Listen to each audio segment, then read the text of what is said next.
una vez que hemos definido los distintos parámetros que caracterizan a las ondas y por tanto también a las ondas electromagnéticas, como la frecuencia, la longitud de onda, la velocidad de propagación, el periodo, etcétera, pues podemos utilizar esos parámetros para nombrar a cada onda y para definir lo que se llama el espectro electromagnético. El espectro electromagnético sería sencillamente el conjunto completo de radiaciones posibles, de radiaciones electromagnéticas posibles. Claro, daos cuenta que, por ejemplo, la longitud de onda, que es una distancia, pues cabe desde distancias chiquitísimas que tienden ya a cero hasta distancias enormes que pueden tender a años luz, si queréis, ¿no? Bien, pero siendo, digamos, infinitas las posibilidades, pues dada una radiación determinada, pues si sé su longitud de onda en el vacío o sé su frecuencia, pues ya sé qué radiación es en concreto, ¿no? La puedo etiquetar, le puedo poner un nombre. Ya sé quién eres y sé cuáles son tus propiedades. Bien, en función de esas propiedades, por tanto, se describe el espectro electromagnético, como vamos a ver en la siguiente transparencia. Aquí se intenta mostrar en una única transparencia todo el espectro electromagnético. Por lo menos, digamos, las radiaciones que habitualmente usamos o conocemos. En primer lugar, tenéis en la parte de arriba la longitud de onda, ¿vale? La longitud de onda puede ser del orden de metros. Por ejemplo, aquí hay edificios, ¿no?, que tendrían ya tamaños, pues eso, de cerca de 100 metros, y son muy grandes. Bien, después, dentro del metro también estaría la dimensión de una persona humana, ¿no?, adulta.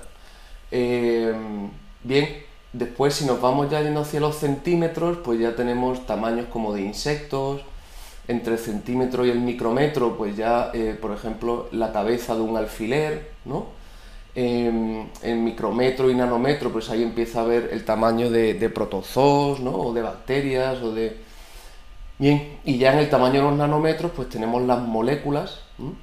En el tamaño de Armstrong, pues ya estaríamos hablando del átomo, o de las distancias de enlace entre átomos. Y ya a partir del Armstrong hacia abajo, pues ya hablaríamos de la distancia en núcleos, ¿no? Son distancias ya pequeñísimas. Bien, se ha querido representar gráficamente esa longitud de onda, ¿veis?, con la distancia entre dos puntos equivalentes, entre dos máximos. Por ejemplo, aquí hay una distancia grande, aquí es más chica, más chica, más chica. Y se ve, por tanto, cómo la longitud de onda se va reduciendo, reduciendo, reduciendo, que es lo que estamos mirando aquí, ¿vale? Bien, pues en función de el rango en el que se encuentra una determinada radiación, pues se clasifica con un nombre. Por ejemplo, las ondas de radio. Pues el rango, ¿no?, de las ondas de radio, pues son ondas cuya longitud de onda son del orden de metros, ¿no? O incluso centímetros, metros, centímetros. Ya después las microondas, pues las microondas están, como su propio nombre indica, en el rango de los micrómetros, ¿no? Ya cuando nos metemos de micrómetros hacia abajo, pues ahí está la zona del infrarrojo. Y el visible, ya lo vimos, el visible cae en los nanómetros. El ultravioleta pues cae más allá de los nanómetros, ya el tamaño de Armstrong, ¿no?, pues estamos hablando de rayos X. Bien, cada una de estas franjas de longitudes de onda, que tendrán su correspondiente frecuencia y su correspondiente energía, ¿vale? En esta misma tabla vamos a poder correlacionar la longitud de onda con la frecuencia y con la energía. Entonces, por ejemplo, la zona de microondas pues tiene longitudes de onda de este orden, más o menos 10 elevado a menos 2 metros, ¿no?, que sería el orden de centímetros, y eso caería en unas frecuencias por aquí, en torno a 10 elevado a 10, 10 elevado a 11, 10 elevado a 9 de frecuencia en hercios, segundo menos 1, que a la vez equivaldría pues a una energía en julios mol, pues que caería por aquí, ¿no?, en torno a la unidad, a lo mejor. Bien, con lo cual podemos comparar cada zona del espectro, tanto las zonas de radio como de microondas, como de infrarrojo, como visible, como ultravioleta, como rayos X, las podemos comparar en función de la longitud de onda que tienen, de la frecuencia que tienen o de la energía que tienen. ¿De acuerdo? Y este conjunto sería el espectro electromagnético, el conjunto de radiaciones posibles. Muy bien, de aquí es particularmente interesante, más que la longitud de onda, que sí, que puede ser en un momento determinado interesante, interesa sobre todo la frecuencia. Porque la frecuencia, ya lo dijimos, es una propiedad de la onda que no cambia nunca. Una vez que se ha emitido la onda, la frecuencia ya no cambia jamás. La longitud de onda sí que cambia. Cambia en función de si está en un medio más denso o menos denso. Si está en un medio más denso, la velocidad de la luz se hace menor y la longitud de onda se acorta. ¿De acuerdo? Pero la frecuencia no cambia. Y además de eso, de que la frecuencia no cambia, con lo cual me da igual que sea en el vacío o en otro medio porque va a ser siempre la misma, además de eso es que la frecuencia es directamente proporcional a la energía. Por tanto, a mayor frecuencia, mayor energía. A menor frecuencia, menor energía. ¿Veis? Eso y por tanto, si a mayor frecuencia, ¿vale? Por la relación con la velocidad, recordad la velocidad en el vacío. Decíamos que era c, era igual a la multiplicación de la longitud de onda por la frecuencia. Con lo cual, longitud de onda y frecuencia son inversamente proporcionales. La longitud de onda, si despejo, la frecuencia pasaría dividiendo. Con lo cual, la longitud de onda sería velocidad de la luz en el vacío partido frecuencia. Como frecuencia está dividiendo, mientras mayor sea la frecuencia, menor es la longitud de onda. Así que si la energía es mayor conforme mayor es la frecuencia, eso quiere decir que conforme mayor es la frecuencia, menor es la longitud de onda.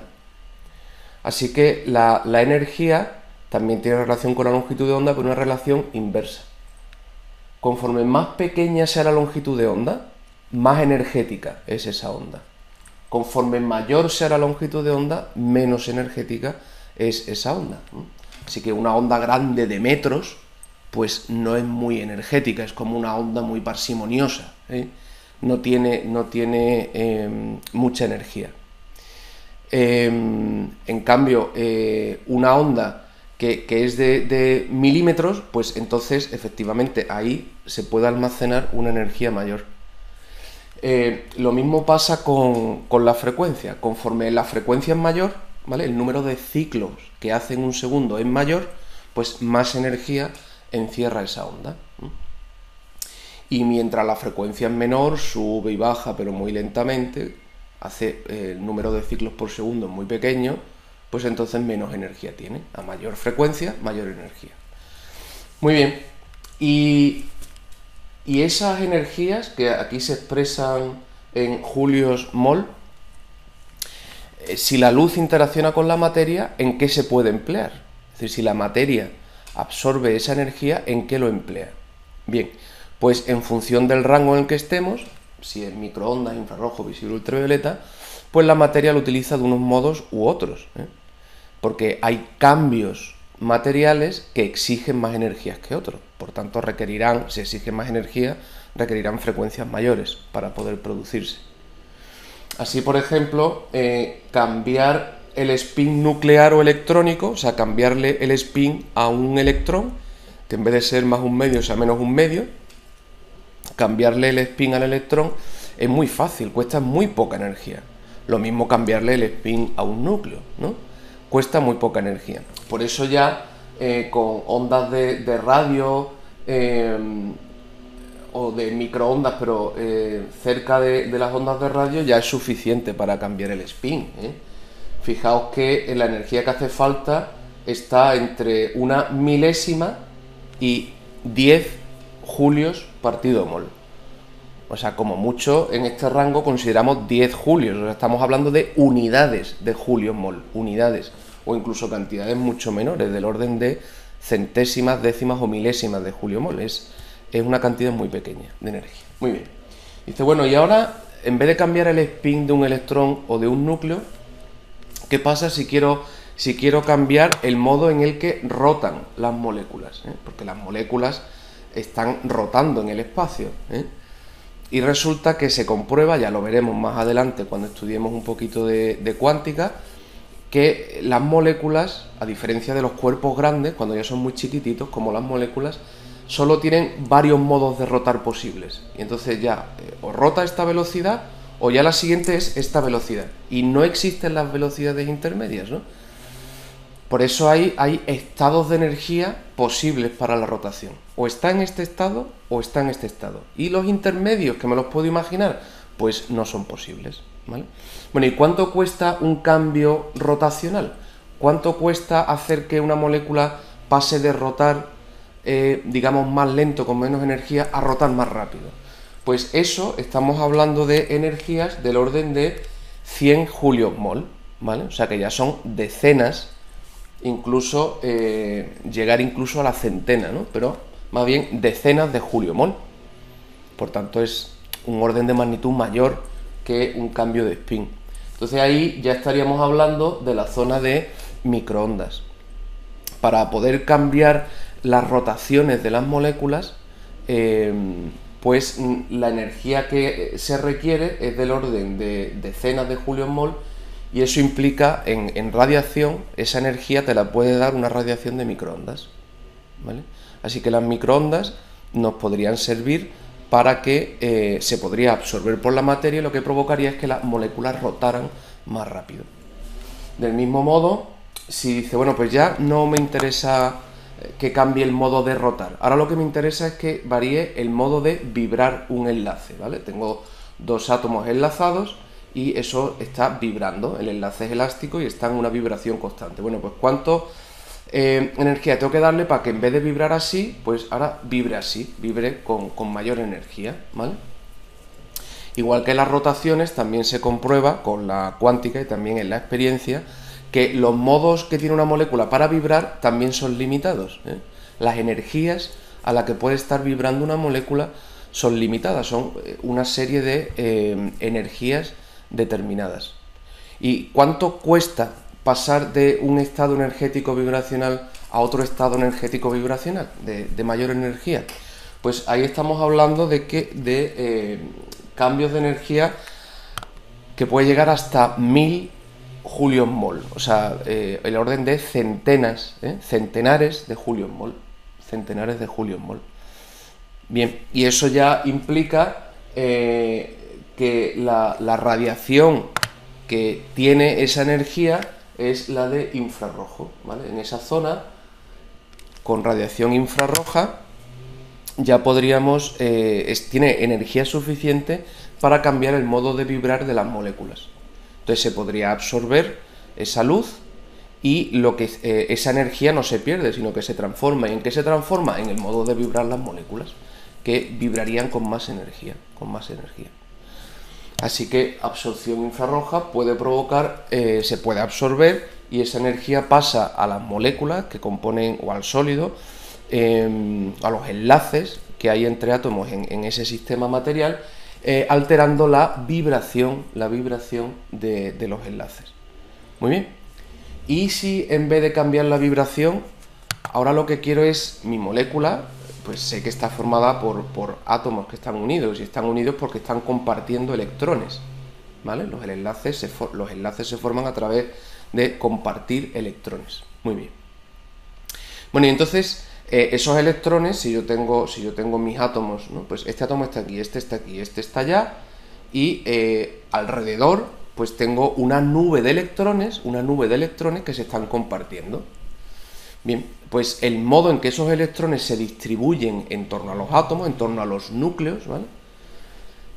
Hay diversos modos de distribuirse, y en función de qué modo distinto se distribuyen los electrones alrededor de esos núcleos, pues la energía de la molécula va cambiando. Decimos que es la energía electrónica. Entonces, hacer que los electrones, en vez de tener una configuración en torno a los núcleos, cambien para tener otra configuración distinta, se distribuyan de otra manera en torno a los núcleos, ¿eso cuánto cuesta en energía? Bueno, sería un cambio de los electrones externos o de enlace, y eso ya estamos hablando del orden de 100 kilojulios, o sea, 100.000 julios-mol. Antes habíamos llegado, las vibraciones eran del orden de 1000, pues ahora estamos en el orden de 100.000. 100.000 julios-mol, o sea, es un salto de energía significativo. ¿Hay radiaciones lo suficientemente energéticas, ondas electromagnéticas, que tengan suficiente energía como para poder provocar esos cambios? Pues sí, pero ya nos tenemos que ir a la zona del ultravioleta, a la zona del ultravioleta.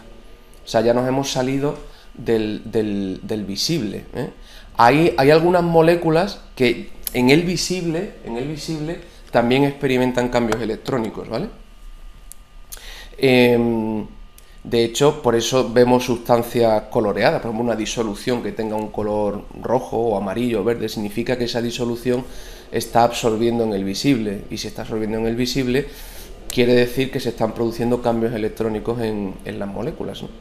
Cada vez que se absorbe esa radiación, una molécula está cambiando el modo en que se distribuyen los electrones alrededor de sus núcleos. Está habiendo un cambio electrónico.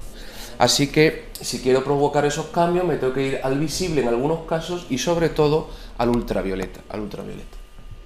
Y dice, bueno, ¿y si en vez de querer cambiar cómo se distribuyen los electrones más externos, quiero provocar un cambio en los electrones más internos? Los electrones más internos son aquellos que están alrededor de cada núcleo, ¿vale? Una molécula tiene varios átomos, con lo cual tiene varios núcleos. Y alrededor de cada núcleo, primero hay una primera capa de electrones que lo único que hace es rodear a ese núcleo, cubrirlo, porque es una carga positiva, muy positiva, ¿no? Y entonces los primeros electrones lo que hacen es cubrir esas cargas, y ya después el resto de electrones pues se comparten. Entonces a esos electrones que están más cerca del núcleo, cubriéndolo, neutralizándolo, esos son los electrones más internos. Esos electrones cuestan mucho más energía cambiarlos, ¿eh?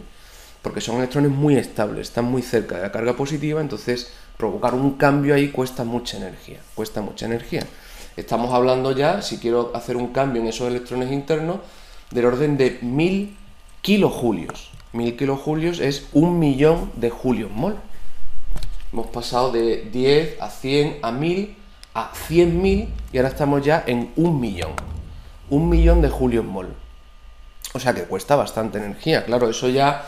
¿Y hay radiación electromagnética? ¿Hay algún tipo de luz, por llamarlo así, alguna radiación electromagnética que tenga tanta energía? Pues sí, hombre, tiene que tener una altísima frecuencia, con lo cual una longitud de onda muy chica. De hecho, estamos hablando del orden de rayos X, o sea, longitudes de onda del orden de Armstrong, ¿vale? Del orden del tamaño atómico, incluso un poco menor, o sea, una longitud de onda pequeñísima, que implica una gran frecuencia y por tanto una alta energía.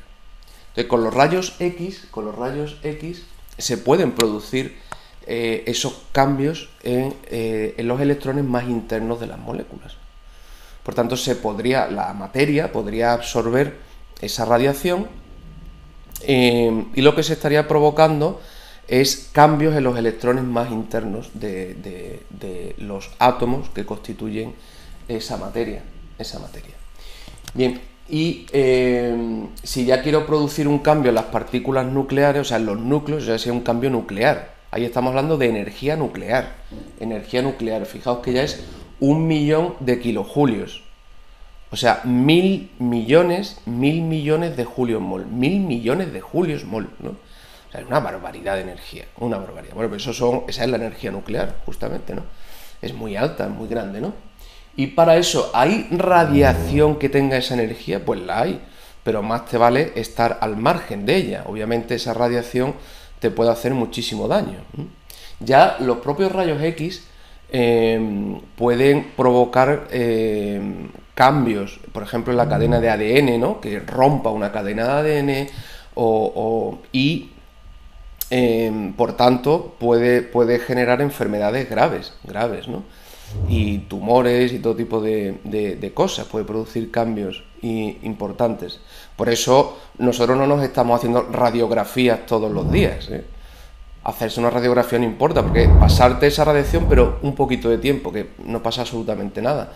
Pero si estuvieras tú constantemente haciendo radiografías, pues acabarías muy mal. ¿Por qué? Porque una radiación que tiene mucha energía. Bueno, pues hay radiaciones mucho más energéticas todavía, que son los rayos gamma. A ti te atraviesan los rayos gamma y es terrible, aunque sea nada más que un momento. Bien, por eso, claro, uno quiere estar lejos de una explosión nuclear. No solo porque le vaya a llegar el fuego o la temperatura, sino porque le atraviesan todo este tipo de radiaciones tremendísimas que generan unos daños a nivel molecular y celular, etcétera, tremendos. Pero bueno, si quiero hacer cambios nucleares, pues tendría que utilizar radiación gamma. Muy bien, luego, ¿veis? Tenemos radiaciones electromagnéticas, que no es otra cosa que una onda de todos los tipos de energías. Tenemos radiaciones muy energéticas, tremendamente energéticas, y otras radiaciones que no tienen prácticamente nada de energía. Y en función del rango en el que esté, si estoy en microondas, en infrarrojo, en el visible ultravioleta, en rayos X, pues los cambios que se provocan en la materia son distintos. Para ondas de radio, pues cambios en el spin; para microondas, pues en el modo de rotar las moléculas; en el infrarrojo, los modos de vibrar; en el ultravioleta visible, cambios en los electrones más externos de las moléculas; rayos X, cambios en los electrones más internos, los que están más cerca de los núcleos; y ya más allá, rayos gamma, pues serían cambios nucleares, ¿de acuerdo? Así que aquí, en esta única transparencia, podéis hacer una comparativa de todas, digamos, el espectro electromagnético completo hasta ahora conocido, digamos, o hasta ahora experimentado.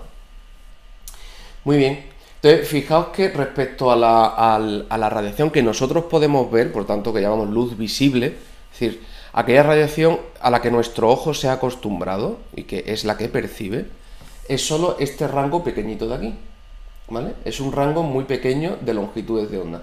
Por eso, más allá, digamos, aquí se ve en negro porque nuestro ojo es incapaz, aunque esté ahí y esté recibiendo esa radiación, no la detecta, ¿vale? Y por debajo del rojo sería el infrarrojo, por encima del violeta, el ultravioleta, pues aparece en negro porque mi ojo es incapaz de verlo, no está preparado para verlo.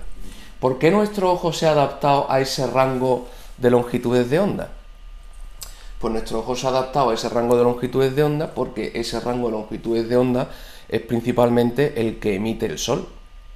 Claro, evidentemente el mayor número de radiaciones que recibimos son de este orden. Y por tanto, digamos, nuestro ojo se ha adaptado a esas radiaciones, a las radiaciones que emite el Sol, y que nos permiten, por tanto, ver los distintos objetos. Detectamos solo ese rango de longitudes de onda, el resto no las vemos. Hay algunos animales que sí que tienen el ojo adaptado para ver ultravioleta, por ejemplo, o infrarrojo. Bien, porque se ve que en el proceso de la evolución, pues eso suponía una ventaja estratégica. A lo mejor viendo infrarrojo era capaz de detectar a un animal en la oscuridad, por ejemplo, o en ultravioleta pues era capaz de detectar determinados insectos o determinado néctar, determinada flor, que le permitía pues adelantarse a otros animales para alimentarse o para lo que sea. Pero nosotros nos hemos adaptado al rango principal que emite nuestra estrella, que es el Sol, ¿no? Muy bien, aquí se ve un poco desarrollado la misma idea, el espectro electromagnético. ¿Veis? Esto sería frecuencia y esto sería longitud de onda. Entonces, veis, por ejemplo, las ondas de radio y televisión, o sea, cuando nosotros sintonizamos la radio, eso viene aquí. De hecho, fijaos, aquí te viene el UHF, el VHF, o sea, la onda media, onda modulada, etcétera. Bueno, pues estamos hablando de megahercios. Mega es 10 elevado a 6, o sea, estamos hablando de millones de hercios, es decir, millones de segundos menos 1. Nos movemos en ese rango y es este rango que tenemos aquí. Eso sería en frecuencia. Si lo medimos en longitud de onda, fijaos que hay ondas de radio y televisión que pueden llegar a medir hasta 10 metros. O sea, una onda de 10 metros, entre un máximo y otro, 10 metros de distancia. Y otras ondas de radio, las que están aquí en medio, pues son del orden de 1 metro. O sea que las ondas de radio son ondas, muchas de ellas, que miden metros. entre un máximo y otro hay metros, son ondas muy grandes. La longitud de onda es grande, quiere decir que la energía es pequeña. La energía es pequeña. Muy bien. Y, por ejemplo, los microondas, un horno microondas, ¿no? La radiación que emite, pues las microondas, la longitud es del orden de centímetros, ¿vale? De centímetros. Muy bien, el infrarrojo ya está por aquí. Y el visible, ¿veis? Es solo esta pequeña franjita que aparece aquí. Pequeñísima, que si la ampliamos, y la pongo aquí, vemos que va desde 400 nanómetros hasta 700, ¿vale? En realidad es un poquito por debajo de 400, no sé, 350 vamos a poner, más o menos, y un poco por encima de 700, vamos a poner 750. Aproximadamente entre 350 y 750 es la luz visible, la luz que nosotros detectamos. Es importante que este rango lo conozcáis, ¿vale? Es decir, tenéis que saber que la luz visible va más o menos de 350 a 750 nanómetros. Y más o menos saber situar en el rango el color, ¿no? Pues más o menos 400, 400 y pico, todo eso es azul, ¿vale? 700, 600 alto, eso es rojo, ¿vale? En torno a 500 es verde y en torno a 600 es naranja. Más o menos tener esa distribución en la cabeza del espectro visible, ¿ok? Muy bien, bueno, esto vuelve a ser una tabla también del espectro electromagnético, ¿veis? Aquí se te da la longitud de onda, perdón, el número de ondas, que es la inversa, número de ondas la inversa de la longitud de onda, ya lo vimos, que habitualmente se expresa en centímetros menos 1. Aquí tenéis la longitud de onda, aquí tenéis la frecuencia en hercios, ¿vale? Por lo tanto en segundo menos 1, y aquí tenéis la energía en julios-mol, ¿vale? Y abajo los nombres de las distintas zonas del espectro, desde resonancia magnética nuclear o resonancia spin nuclear, ¿vale? Que son cambios de spin electrónico o cambios de spin nucleares, microondas, infrarrojo, visible y ultravioleta, rayos X y rayos gamma, ¿vale? Y podéis ver en cada zona más o menos tanto el número de ondas como la longitud de onda, como la frecuencia o como la energía que lleva esa radiación, ¿vale? En el infrarrojo, las microondas, etc. Y aquí arriba veis los cambios que produce. Estas primeras, un cambio del spin nuclear, un cambio del spin de los electrones, un cambio en la rotación de las moléculas, un cambio en la vibración de las moléculas, ¿vale? Ya sea alargar o acortar un enlace, como hemos dicho antes, o acortar o agrandar un ángulo entre enlaces, ¿vale? En esta zona ya es un cambio de los electrones más externos. Esto quiere representar una molécula, esto sería un núcleo, esto otro núcleo, y esto los electrones, esto serían los electrones internos, y estos de aquí fuera los electrones externos. Pues un cambio en los electrones externos, que eso ya veis que cae en el visible ultravioleta, un cambio en los electrones más internos, que están más cerca del núcleo, eso ya cae en rayos X, y cambios nucleares, pues que estaría dentro de los rayos gamma, ¿vale? Vuelve a ser otra tabla que trata de resumir las propiedades de las ondas electromagnéticas en los distintos rangos y los nombres que les damos a esos rangos. Os tenéis que ir acostumbrando porque son distintas las técnicas que se usan en microondas, de las técnicas que se usan en infrarrojo, de las técnicas que se usan en el visible ultravioleta, que son las tres que vamos a ver con más detenimiento, ¿vale? Entonces, las energías que llevan esas ondas son distintas y por tanto los cambios que producen en las moléculas son distintos. Las microondas es un cambio de rotación, el infrarrojo es un cambio en la vibración y el visible ultravioleta es un cambio en la distribución de los electrones, es un cambio electrónico, ¿de acuerdo? Esto vuelve a ser otra tabla resumen.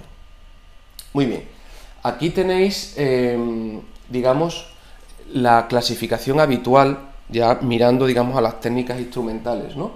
El ultravioleta, bueno, el visible ya lo hemos visto, más o menos de 350 a 750, ¿vale? Más o menos, aquí pone 380 a 780, bien. Ya os digo, no me hace falta que sea exacto, que tengáis una idea aproximada. Muy bien, el ultravioleta pues cae por debajo del violeta, por tanto a longitudes de onda más bajas. ¿Cuál es la longitud de onda más corta? Pues el azul, el violeta, 350, pues por debajo de eso sería el ultravioleta, ¿vale? Bien, y ya por encima de la longitud de onda máxima del visible, el máximo del visible, los 700, era el rojo. Pues por encima está el infrarrojo, ¿vale? Por encima 700. Aquí ya, como ya son cientos, incluso miles de nanómetros, cambia de escala. Divide entre 1000 y entonces pasa a micrómetros. Perdón, divide por 1000, sí, y entonces pasa a micrómetros. Entonces 780 dividido por 1000 me quedaría 0,78 micrómetros. ¿Veis? Que es donde empieza ya el infrarrojo cercano. Por eso pone near infrared, ¿no? Infrarrojo cercano. ¿Cercano a quién? Cercano al hombre. Siempre nosotros, cuando medimos, nos tomamos a nosotros como referencia, ¿no? Pues el infrarrojo que está más cerca del visible, por tanto del rojo, el near infrared, más o menos se estima de eso, de 0,78 a 2,5 micrómetros. Y ya de 2,5 a 50 micrómetros, pues sería el infrarrojo medio. Estas son las zonas más útiles para las técnicas instrumentales, ¿vale? En cada una de esas zonas se miden cosas distintas, que nos dan información distinta, información complementaria. Las dos zonas del infrarrojo, el visible y el ultravioleta, ¿ok? Bien. Perfecto. Bien, entonces ahora, una vez que hemos visto el espectro electromagnético, lo siguiente es estudiar las distintas propiedades de las ondas electromagnéticas. La superposición de ondas ya la hemos estudiado, eso es lo de las interferencias, es decir, que cuando dos ondas coinciden físicamente en el mismo punto del espacio, pues como cada onda lo que está haciendo es transportar una perturbación, si coinciden en un punto, lo que hace es sumarse las perturbaciones, es decir, sumarse las ondas. En ese punto yo sumo la perturbación de una de las ondas a la perturbación que causaría la otra. Entonces sumo y me queda una perturbación resultante. Como esas perturbaciones se están midiendo en forma, sobre todo en el caso de las ondas electromagnéticas, de un campo, es un vector, pues lo que se hace es se suman esos vectores. Entonces si los dos vectores están hacia arriba, pues la suma me quedará un vector mayor hacia arriba. Si hay un vector hacia arriba pero el otro vector está hacia abajo, pues entonces se restan entre sí y me queda, si el vector hacia arriba era mayor que el de hacia abajo, pues me queda el vector resultante es un vector hacia arriba pero chiquitito, ¿vale? Entonces en ese caso la interferencia sería destructiva, mientras que en el primer caso, cuando los dos vectores estaban hacia arriba y se suman, me quedaría una onda mayor que la inicial, es una interferencia constructiva. Bueno, esto ya lo vimos, estas son las interferencias, ¿vale? Y después las ondas también sufren difracción, que también lo vimos, ¿eh? Que cuando las ondas pasan a través, por ejemplo, de una rendija cuyo tamaño, el tamaño de este hueco de la rendija es más o menos del mismo tamaño que la longitud de onda, pues entonces se produce ese fenómeno, que es que esa rendija, ese punto, se convierte en una nueva fuente de una onda circular en todas las direcciones, ¿vale? Con la misma longitud de onda que antes, pero ahora es una única onda circular en todas las direcciones. Es el fenómeno de la difracción que ya estudiamos en su momento. Bien, esas son dos propiedades y vamos a ver una nueva propiedad que es la coherencia de la radiación. ¿A qué llamamos radiación coherente? Pues radiación coherente, supongo que vendrá aquí. Es aquel haz de luz compuesto por un conjunto de radiaciones idénticas que están todas en fase tanto espacial como temporal. Es decir, radiación coherente es que las ondas electromagnéticas que están viajando son todas iguales, por ejemplo, son todas rojas, ¿vale? Son todas de longitud de onda de el rojo, pues 700 nanómetros, ¿vale? Entonces tengo un montón de ondas viajando juntas, eso sería un haz de luz roja viajando juntas y todas tienen una longitud de onda de 700 nanómetros. Y además están todas en fase espacial y temporal, ¿de acuerdo? Es decir, todas alcanzan el máximo y el mínimo al mismo tiempo y van viajando en la misma dirección, Eso es una radiación coherente, Habitualmente las fuentes de luz, por ejemplo una lámpara cualquiera, una bombilla, el sol, la luz de las estrellas, es luz que no es coherente. No es coherente en primer lugar porque no emite solo una longitud de onda, sino emite varias. O sea, por ejemplo, el Sol, que emite luz visible, está emitiendo todo el espectro visible, todas las ondas, todas las longitudes de onda que hay entre 380 y 780 nanómetros, todas, y 715,253 nanómetros también. Todas las longitudes de onda que hay entre 380 y 780, todas las está emitiendo el Sol. Luego ya para empezar, están viajando juntas, en ese rayo de luz blanca, están viajando juntas ondas electromagnéticas muy distintas, ya en longitud de onda y por tanto en frecuencia, son diferentes. Pero es que además el Sol emite en todas direcciones. Entonces, cuando tú recibes luz solar, no todas están viajando a la misma dirección, sino que están yendo en direcciones cada una donde quiere, una hacia la izquierda, para la derecha, para arriba, para abajo, a distintos lados, con lo cual es radiación incoherente. Y además, pues cada una a lo mejor alcanza el máximo y el mínimo en momentos distintos, o sea que no están en fase ni espacial ni temporal. Muy bien. Perfecto. ¿Y por qué? Eso en el Sol lo vemos muy claro, ¿no? Porque claro, está emitiendo luz en todas las direcciones, pero una bombilla, ¿por qué, por ejemplo, no? Bueno, una bombilla de las antiguas que era de un filamento incandescente, por ejemplo, de eso de tungsteno solía ser, tungsteno, wolframio es el mismo nombre, ¿no? Es uno de los pocos elementos que tiene dos nombres para el mismo elemento, se le puede llamar tungsteno o wolframio. Bueno, pues las bombillas antiguas de filamento incandescente solían ser de eso, de wolframio. Y se ponía incandescente, entonces empezaba a emitir luz. Primero se ponía rojo, y si se está poniendo rojo es que está emitiendo luz roja, ¿no? Y conforme se iba calentando, llegó un momento en que emitía luz blanca. Quiere decir que está emitiendo todo el rango visible, ¿eh? O sea, está emitiendo un montón de longitudes de onda. Muy bien. Y ¿por qué decimos que no es coherente? Bueno, primero porque está emitiendo longitudes de onda muy diversas, pero es que aparte, ¿cómo emite luz un cuerpo? Eso ya lo estudiaremos en su momento, pero según la cuántica, que es la que nos permite estudiar principalmente los fenómenos de absorción o emisión de luz, pues digamos, cada átomo que forma ese cuerpo, ese metal, ese filamento, pues de alguna manera se está excitando, llegando a un estado de alta energía. ¿Y debido a qué? Debido a la temperatura, porque está pasando corriente, eso ejerce una resistencia, aumenta la temperatura. Debido a la temperatura, el átomo cada vez tiene menos energía y los átomos están como subiendo y bajando energía, ¿no? Eso está como en ebullición. Entonces, cada vez que un átomo desde una cierta energía cae, pues la energía que pierde, la pierde en forma de luz, ¿vale? Parte de esa energía, eso, la está emitiendo en forma de luz. Y esa energía se transforma en la energía de una onda, la energía que tiene una onda electromagnética. Bien, entonces, ¿qué sucede? Pues que hay cientos de miles de millones de átomos, claro. Un mol es 6 por 10 elevado a 23, ¿no? O sea, del orden de 10 elevado a 23. Tú piénsalo, 10 elevado a 23 son cientos de miles de millones, es una barbaridad. O sea, ni siquiera hay tantas estrellas en el universo. Y nosotros lo decimos tan fácil, ¿no? 10 elevado a 23.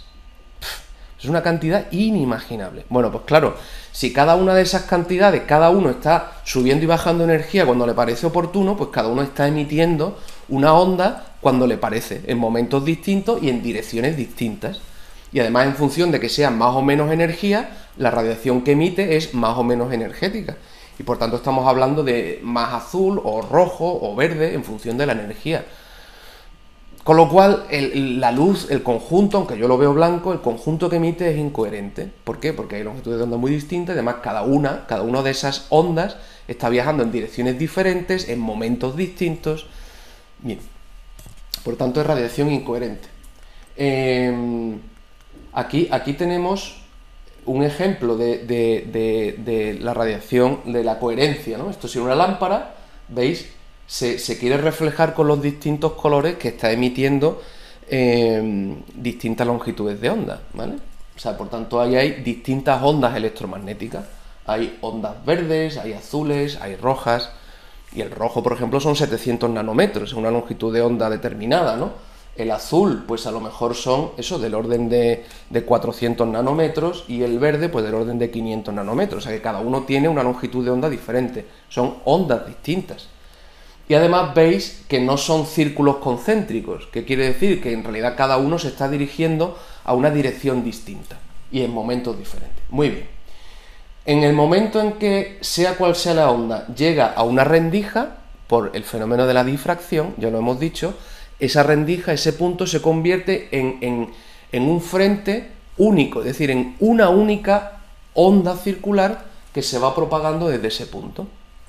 Así que en ese momento ya todas las ondas se alinean, siguen siendo distintas, ¿ves? Porque sigue habiendo rojas, azules, verdes, según hayan ido llegando a la rendija, pero ahora por lo menos todas viajan en la misma dirección, ¿eh? Sería una coherencia espacial. Muy bien. Y si ahora, justo a continuación, pongo un filtro verde quiere decir que absorbe todas las longitudes de onda menos el verde. Y por eso veo el filtro verde.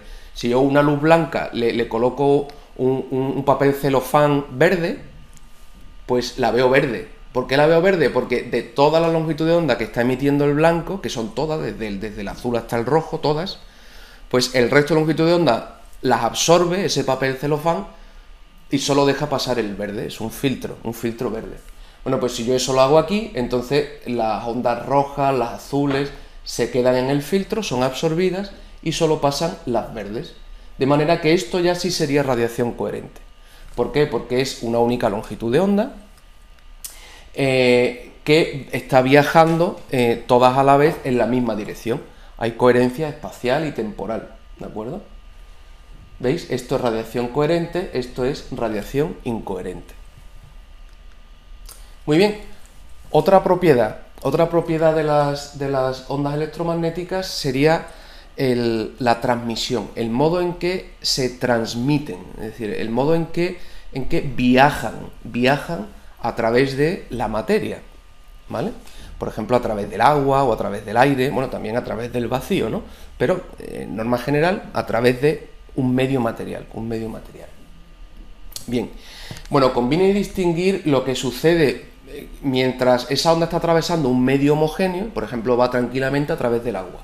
Bueno, pues mientras vaya a través del agua, pues viaja en línea recta a una determinada velocidad, estupendo. Distinguir eso de lo que sucede en la interfase entre dos medios, es decir, cuando, por ejemplo, esa luz, ese rayo de luz que estaba, aquí estoy separando agua que hay aquí abajo, agua de aire que hay arriba, ¿vale? Es como si fuera la superficie de una piscina. Bien, entonces aquí hay un rayo de luz que viene por el agua.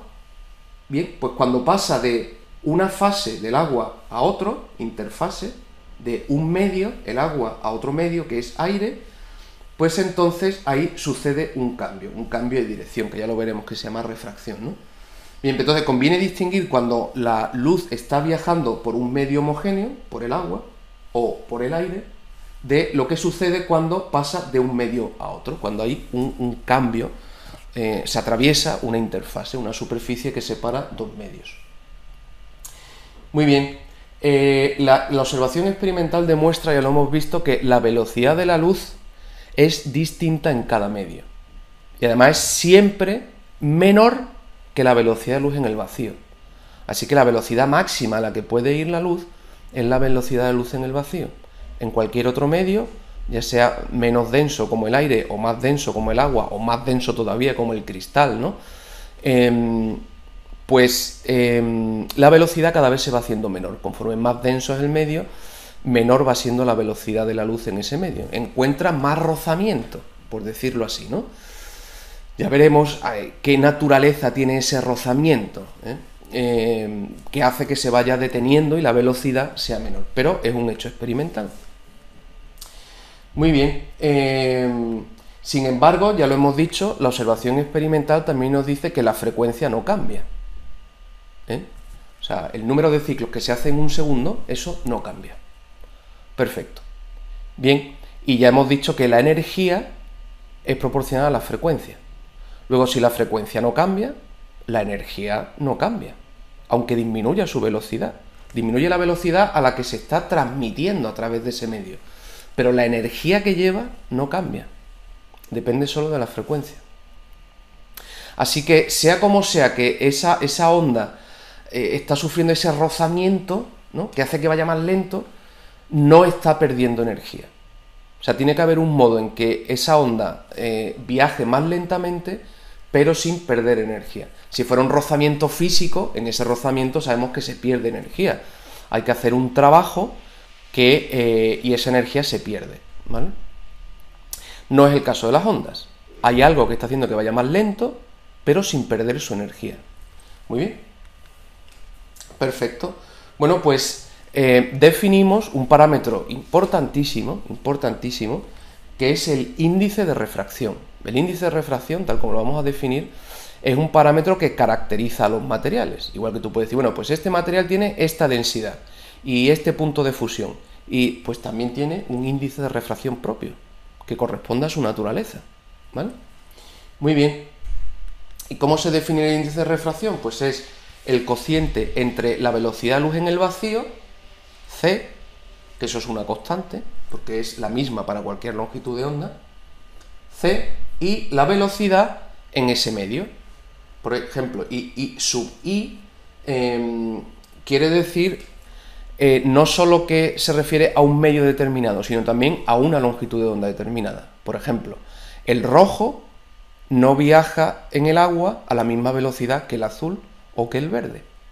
Tú cambias la longitud de onda y cambia la velocidad a la que se propaga en ese medio, ¿vale? Entonces, aunque el medio fuera el mismo, agua, tanto para el rojo como para el verde como para el azul, la velocidad de los tres no solo es menor a la velocidad en el vacío, sino que además es distinta para cada uno. Ya cada uno deja de viajar a la misma velocidad, y el rojo va a una velocidad distinta que el azul y a una velocidad distinta que el verde. Así que, por ejemplo, el índice de refracción para el rojo en el agua sería la velocidad de luz en el vacío, que es la misma para todos, dividido la velocidad del rojo en el agua. Ese cociente entre la velocidad en el vacío y la velocidad en un medio, ese cociente es el índice de refracción. Claro, daos cuenta que hemos dicho que la velocidad de la luz en cualquier medio es siempre menor que en el vacío. Luego, el denominador va a ser siempre más pequeño que el numerador. Si el denominador es más pequeño que el numerador, la división me sale un número mayor que 1. Siempre.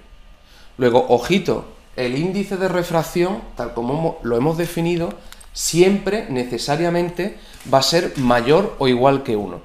¿Cuándo será igual a 1? Cuando la velocidad del denominador sea igual a la velocidad en el vacío, es decir, cuando esa onda se está propagando en el vacío. O, como en el aire es prácticamente igual, pues en el aire también consideraremos índice de refracción 1, ¿vale? Porque este cociente sale prácticamente 1. Muy bien. Perfecto. Pero en cualquier otro medio, como esa velocidad que está dividiendo va a ser más pequeña que la del vacío, esta división va a ser un número mayor que 1. Así que si tú haces un ejercicio, un problema, y te sale un índice de refracción menor que 1, no lo puedes dejar así, porque sabes claramente que está mal, que es imposible. Eso implicaría que en ese medio la luz está viajando a una velocidad mayor que en el vacío, y eso no es posible. Muy bien, así que los índices de refracción son siempre mayores o iguales que 1. Bien, aquí tenemos un ejercicio de ejemplo que voy a resolver en la pizarra. Es un ejercicio sencillo. Os animo a intentarlo vosotros por vuestra cuenta primero, y si no sale, pues sigáis viendo el vídeo para ver cómo se hace. En particular nos dice calcular la velocidad, la frecuencia y la longitud de onda, ¿vale? 3 magnitudes, 3 parámetros de una onda electromagnética.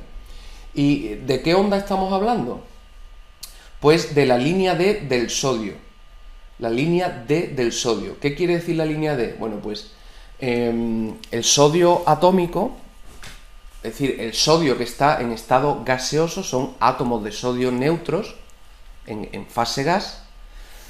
Pues si yo lo caliento o los excito de alguna manera, esos átomos empiezan a emitir luz. Y esa luz, si yo la descompongo, igual que soy capaz de descomponer la luz blanca formando el arco iris, pues yo soy capaz de descomponer la luz que está emitiendo un gas de sodio, y observo que ya no es un espectro continuo como la luz blanca, sino que se está emitiendo un color aquí, otro aquí, otro aquí, otro aquí, otro aquí, o sea, distintas líneas. A cada una de esas líneas pues se le caracteriza por su longitud de onda y a veces se le da un nombre. En este caso, a esta línea tan intensa de aquí, que es de un color así anaranjado, se le llama la línea D del sodio y cae a 589 nanómetros, ¿vale? ¿Veis? 500, 600, casi 590, pues caería por aquí, efectivamente, un color naranja, ¿vale? Que es ese color que estamos viendo ahí, 589. ¿Y qué es el color de estas lámparas, de estas farolas que se utilizan mucho en las ciudades? Porque son así como muy románticas, ¿no? Le dan un tono así como acogedor, entrañable durante la noche, cálido. Son unas lámparas que la luz que dan son así como anaranjadas. Pues esas bombillas, esas lámparas, son justamente lámparas de sodio. Lo que tienen dentro es vapor de sodio, que al excitarse emite la luz propia de los átomos de sodio. A este conjunto de longitudes de onda, si yo junto todos esos colores, esa luz, me sale esta luz que estáis viendo ahí, la luz de esas lámparas, ¿ok? Bien, pues estamos interesados, nos pregunta el problema, en saber cuál es la velocidad, la frecuencia y la longitud de onda de esa radiación del sodio, ¿vale? Bien, en particular cuando esa radiación atraviesa una sustancia, no nos dicen cuál es, una sustancia cuyo índice de refracción es 1,43. ¿Veis? Es un índice de refracción para una longitud de onda determinada. O sea, a esto, cuando decimos longitud de onda 589 nanómetros, nos estamos refiriendo a la longitud de onda en el vacío. Bien, pues para esa longitud de onda en el vacío, el índice de refracción en este medio, cuando ya no está en el vacío, sino que está en otro medio, el índice de refracción es 1,43. Pues con esos datos, sabiendo el índice de refracción y a qué onda nos estamos refiriendo, se supone que podemos calcular ya todo, ¿vale? Tanto la velocidad a la que viaja esa radiación dentro de ese medio, la velocidad, como la frecuencia de esa radiación, como la longitud de onda en ese medio. Hemos dicho que la frecuencia nunca cambia, pero la longitud de onda, que en el vacío es 589, en ese medio, como la velocidad es menor, la longitud de onda también va a ser menor. Pues tenemos que calcular esos tres parámetros. Bueno, vamos a hacer este ejercicio que es bastante sencillo, ¿no? Pero nos ayuda a poner en práctica pues lo que hemos visto hasta ahora de las ondas, ¿no? Y cómo se relacionan unas magnitudes con otras, ¿no? Bien, dice calcular la velocidad, la frecuencia y la longitud de onda de una radiación electromagnética, que es la línea D del sodio, que nos dice que su longitud de onda, si no nos dicen nada, es que se refiere a la longitud de onda en el vacío. Su longitud de onda es de 589 nanómetros. Esa es la longitud de onda que tiene esa radiación viajando en el vacío, en la línea D del sodio. Y nos están pidiendo que calculemos la velocidad, la frecuencia y la longitud de onda cuando esa luz, que en el vacío su longitud de onda es esa, cuando esa luz atraviesa una sustancia desconocida, cuyo índice de refracción es 1,43. Entonces resulta que nos dan el índice de refracción, que es 1,43, ¿vale? Se llama N sub D en el ejercicio porque D se refiere a la línea D del sodio, o sea, es el índice de refracción para esta radiación. En ese medio desconocido, para esa radiación, en ese medio el índice de refracción es 1,43. Bueno, pues lo primero que podemos calcular, si conocemos el índice de refracción, es la velocidad de la luz en ese medio, porque por la propia definición de índice de refracción, el índice de refracción es velocidad de luz en el vacío, la constante física C, ¿no?, dividido la velocidad de esa radiación en ese medio, en este caso el medio que a nosotros nos interesa. O, despejando de aquí, pues la velocidad a la que se desplaza la luz, esa radiación en ese medio, cuando va atravesando ese medio, sería la velocidad de luz en el vacío partido por el índice de refracción. Así que la velocidad en el vacío, pues 3 por 10 elevado a 8 metros partido por segundo, dividido el índice de refracción, que es 1,43. Así que la velocidad a la que se desplaza esa radiación dentro de ese material es 2,1 por 10 elevado a 8 metros por segundo. Metros por segundo. ¿Veis? Ha disminuido de 3 a 2,1. Que es disminuir casi un 30%, ¿no? Muy bien. Perfecto. Bueno, pues ya tenemos la primera cosa que nos pedían, que era la velocidad. Después nos piden la frecuencia. Bueno, sabemos que la frecuencia no cambia nunca. O sea, una vez que la longitud de onda, una vez que la onda electromagnética se ha emitido, se ha producido, ya no hay nada que haga que esa frecuencia cambie. Por lo tanto, es la misma en el vacío y en cualquier otro medio. La frecuencia no cambia. Así que, aprovechando que nos da la longitud de onda en el vacío, sabemos que en el vacío la luz, ¿a qué velocidad irá? Pues a c, esa es la velocidad de luz en el vacío. ¿Y a qué es igual la velocidad? Pues la velocidad es lo mismo que la longitud de onda por la frecuencia. ¿Vale? Siempre la velocidad de la luz es longitud de onda por frecuencia. Y en el vacío será la velocidad de luz en el vacío igual a la longitud de onda por la frecuencia. La longitud de onda en el vacío. Muy bien. Que es justo lo que mandaba aquí, 589 nanómetros. Bueno, pues aprovechamos. Y lo que quiero calcular de aquí es la frecuencia. ¿Qué frecuencia tiene esta radiación? Entonces, despejo y la frecuencia sería la velocidad de luz en el vacío partido la longitud de onda en el vacío. Bien, la velocidad en el vacío es 3 por 10 elevado a 8 metros partido segundo, y la longitud de onda en el vacío habría que pasarlo a metros, porque si arriba expreso la velocidad en metros, pues abajo también, para que se me vayan las unidades, y esto quede en segundos menos 1, que es una unidad de frecuencia. La longitud de onda pues son 589 nanómetros que tenemos que convertir a metros.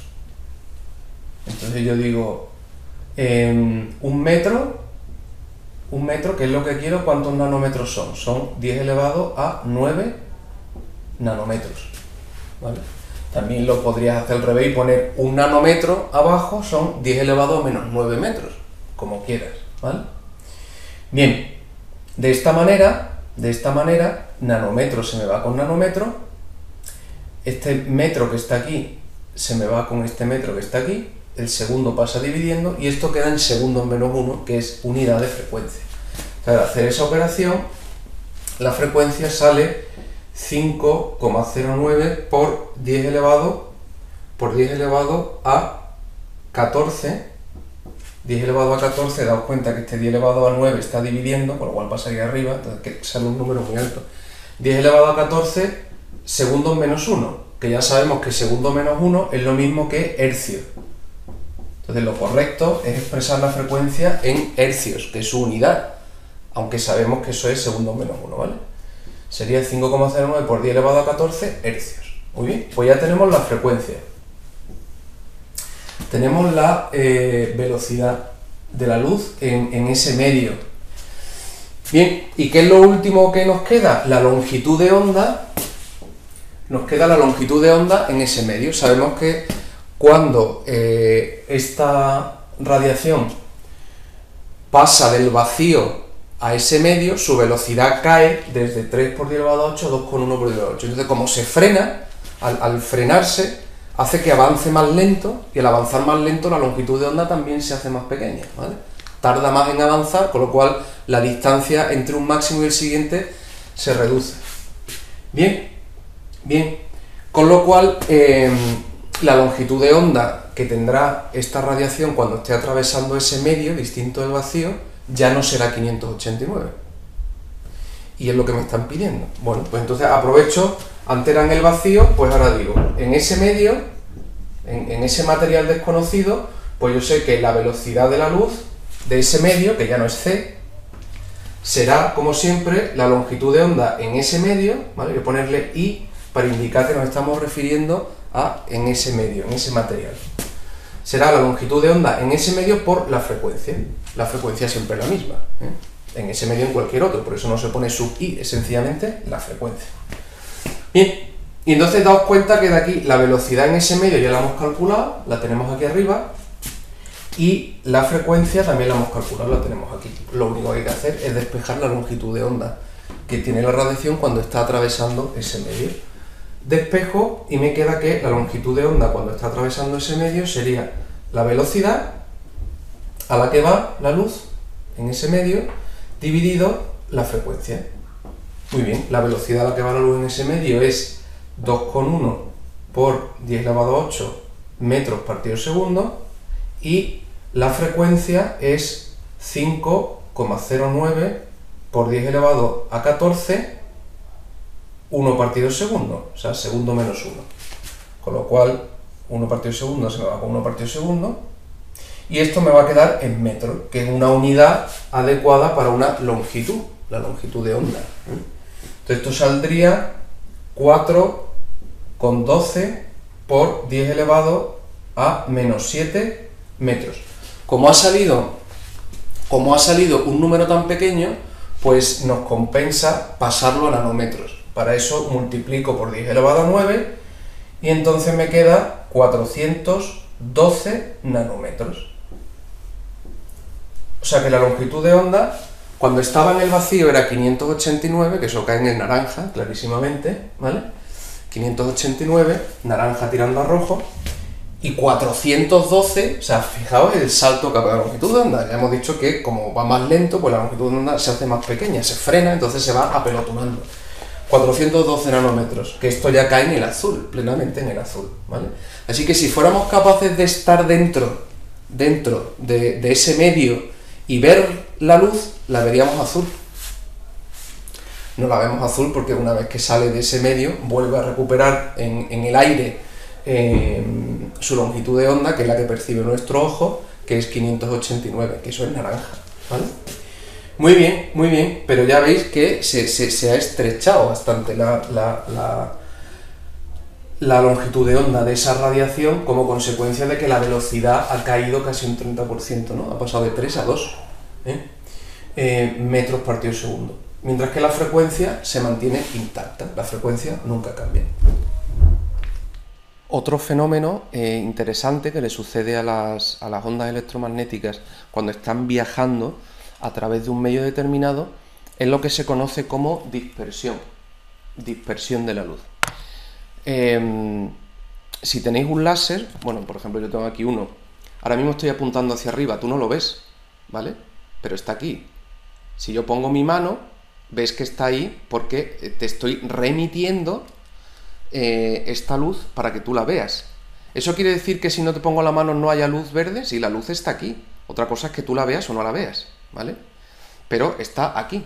De hecho, si yo estuviera fumando y hiciera el humo que pasaría por aquí, haría que se viera el rayo, que se viera y lo vería. Eso en muchas películas de estas de ladrones y tal se ve, ¿no? Que está la cámara protegida con rayos y entonces el ladrón hace así, con humo, y entonces se ven todas las líneas, ¿no? de los láseres rojos que están ahí, que si no está el humo no lo veo. Lo mismo pasaría si te montas en un ascensor. Los ascensores normalmente tienen un detector que tú pasas la mano así y entonces las puertas que se estaban cerrando se abren. Ese detector está emitiendo una radiación, suele ser infrarrojo, pero si fuera roja, pues tú, si estás fumando así, y verías el rayo de una puerta a otra del ascensor, efectivamente el rayo que está conectando ese detector, ¿no? de presencia para que no se cierre la puerta. Bien, ¿a qué se debe que cuando hay humo? He puesto el ejemplo con un fumador, pero lo mismo pasaría si, por ejemplo, abres una habitación que lleva mucho tiempo cerrada y se levanta polvo en el ambiente, pasa exactamente lo mismo. O un sitio donde hay mucha humedad, pues pasa exactamente lo mismo. ¿Por qué si está el humo, de repente yo veo el rayo? Un rayo que no se está dirigiendo hacia mí, porque el rayo a lo mejor está yendo, no sé, en esta dirección, ¿no? En la dirección perpendicular. Entonces yo no lo veo porque el rayo no se dirige hacia mí, por eso si yo con este láser apunto hacia allá, vosotros no lo veis, pero aquí hay un láser, ¿vale? Y no lo veis. Si aquí hubiera humo o partículas, veríais todo el rayo lo veríais. ¿Por qué? Si la luz está yendo hacia allá, ¿por qué lo ves tú que estás a 90 grados? Pues lo que hacen estas partículas es dispersar la luz. O sea, la luz que iba hacia allá, de alguna manera interacciona con esas partículas y acaba dirigiéndose en direcciones distintas de la inicial, ¿vale? A ese fenómeno por el que una luz que viaja en una dirección, al atravesar un medio, acaba viajando en direcciones distintas de la inicial, le llamamos dispersión de la luz. O sea, la luz que iba en una dirección es dispersada en direcciones distintas a la inicial. ¿Cómo pueden las partículas del medio hacer eso? ¿Cómo pueden? Bueno, pues se suele achacar al fenómeno de la polarización, ¿vale? A la polarización. Que al mismo tiempo explica también por qué la luz va más lenta en ese medio, ¿eh? ¿Por qué una luz viaja a menor velocidad en un medio que no sea el vacío? Imaginaos que está atravesando el agua, ¿no? Bueno, porque la luz es un campo eléctrico y un campo magnético. Claro, un campo eléctrico, ¿qué significa? Una carga positiva y una carga negativa, es decir, dos polos, un polo positivo y un polo negativo. Entonces, si eso está viajando a través de la materia, a través de las moléculas y de los átomos y las moléculas tienen nubes electrónicas, y esas nubes son electrones que tienen carga negativa. Claro, si de repente en un momento determinado, cuando el campo eléctrico está aquí, ¿no? Porque la onda lo está atravesando, aquí hay un polo positivo y aquí un polo negativo, ¿qué va a hacer el electrón? Pues ir hacia el polo positivo. Pero acto seguido, como el campo eléctrico de la onda está cambiando constantemente y va hacia arriba, hacia abajo, hacia arriba, hacia abajo, pues de repente el polo positivo está arriba, está abajo, está arriba, está abajo. Entonces los electrones se deforma, la nube electrónica se polariza con el campo eléctrico. Entonces está atravesando el campo eléctrico y la nube de electrones hace así, ¿no? Como que se polariza al ritmo del campo eléctrico. Claro, es una polarización momentánea, que quiere decir que esa energía que retiene momentáneamente conforme se está polarizando, una vez que la luz ha pasado y el campo eléctrico ha dejado de pasar, eso vuelve a su posición inicial. La nube de electrones vuelve a su distribución inicial, con lo cual la molécula se queda intacta, no gana energía de modo permanente, ni pierde, con lo cual esa energía se conserva. ¿Se conserva cómo? Se conserva en la radiación. Por eso la radiación no pierde su energía y su frecuencia no cambia. Pero claro, lo que sí supone es tiempo, porque claro, hay unos momentitos de nada, particular 10 elevado a menos 14, 10 elevado a menos 15 segundos, donde esa molécula se ha polarizado y después vuelve a su estado inicial. Pero claro, tú vas sumando y esto te parece en cantidades muy pequeñas, pero multiplica por un mol. Un mol es por 10 elevado a 23. O sea, 10 elevado a menos 5, a menos 15, 10 elevado a 23 sería 5, 10 elevado a 8. O sea, 100.000 segundos, ¿no? Es decir, que obviamente la luz no se encuentra con tantos átomos, ¿no? Aunque eso sea muy denso, pero la luz en su camino a veces se encuentra más o menos densidad de carga y por tanto... Pero bueno, que sí que cuando hay muchos átomos del orden del mol, pues sí que puede suponer un tiempo apreciable de retardo, ¿no? Dice, me ha entretenido un poquito, pero otro poquito, y así 1.000 millones de veces, pues al final... es un tiempo y efectivamente se observa que la luz va más lenta. Pues estos fenómenos de polarización momentánea de los átomos y las moléculas que componen la materia son las que explican que se vaya ralentizando la velocidad de la luz y vaya a una velocidad menor. Muy bien. Y al mismo tiempo esa polarización explica también la dispersión. Pues claro, resulta que sí, ha absorbido, digamos, la onda momentáneamente con esa polarización y cuando vuelve a su estado inicial vuelve a dejar esa onda que pase.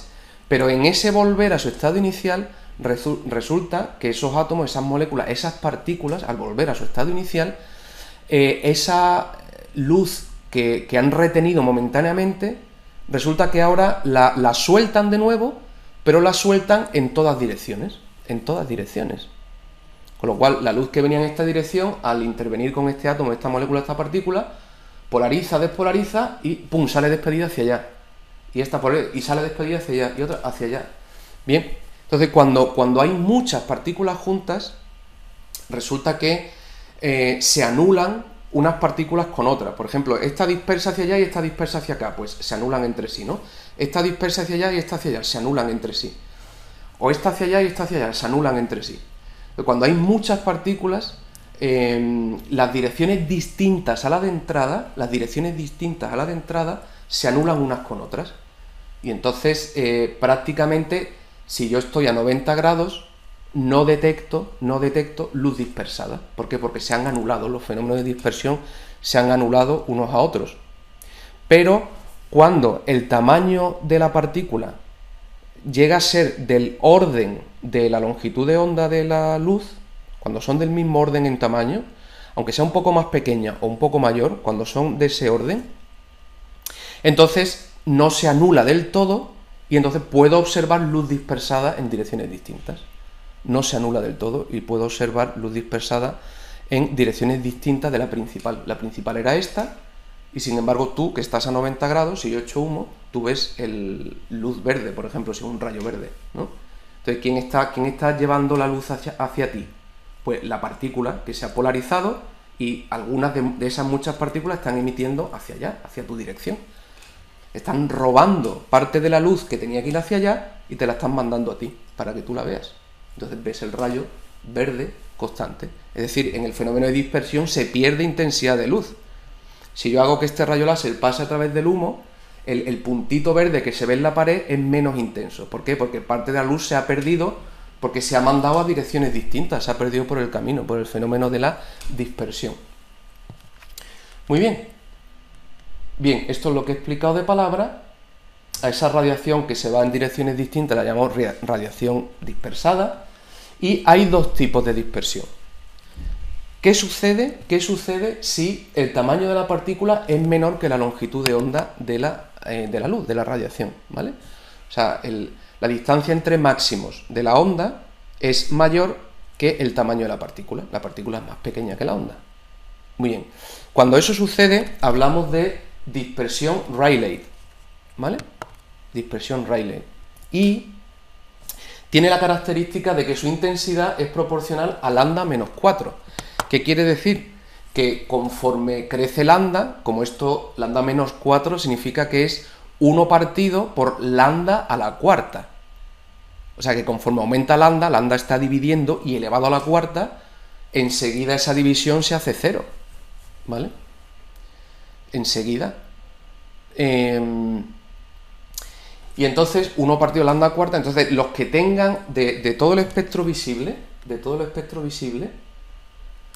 el que tenga mayor longitud de onda, es decir, el rojo, el naranja, el verde, las mayores longitudes de onda, al hacer 1 partido lambda cuarta me queda un número próximo a 0. Sin embargo, los que tengan longitud de onda más pequeña, pues ya en el azul, pues 1 partido lambda cuarta todavía me queda un número, por tanto una intensidad de luz que es suficiente para ser visible, para que yo la pueda detectar.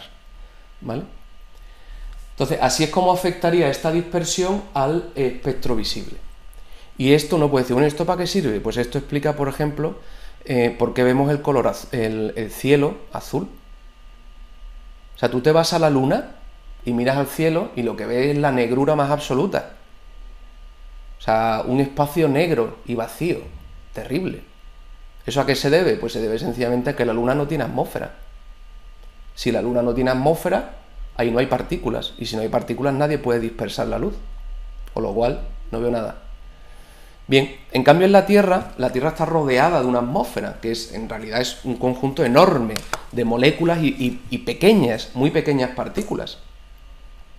Claro, entonces la luz del Sol, imagínate que está en la Tierra, ¿vale? Está aquí. Entonces, la luz del Sol, imagínate que viene así, pues atraviesa la atmósfera. Y tú, que estás aquí sobre la superficie de la Tierra, está la luz del Sol atravesando la atmósfera, la luz del Sol no viene directamente hacia ti. Claro, mirar directamente al Sol es de locos, ¿no? Porque no puedes ni mirar. No, tú estás mirando al cielo azul, por tanto el Sol está en otro lado. Bien, entonces, ¿esa luz azul de dónde sale? ¿Quién me está mandando a mí la luz azul? Pues el asunto es que hay unas partículas que cuando reciben la luz del Sol, que va en otra dirección, porque tú no estás mirando al Sol, pero está atravesando ese sitio que tú estás mirando, esas partículas se polarizan y al volver emiten, dispersan la luz. Y como son partículas muy pequeñas, más pequeñas que la longitud de onda visible, entonces las que son longitudes de onda muy grandes, el rojo, el naranja y tal, apenas tienen intensidad, o sea, apenas se dispersan en otras direcciones, no se pierde, mientras que la longitud de onda más pequeña, por tanto el violeta y el azul, sí que se dispersan con intensidad apreciable.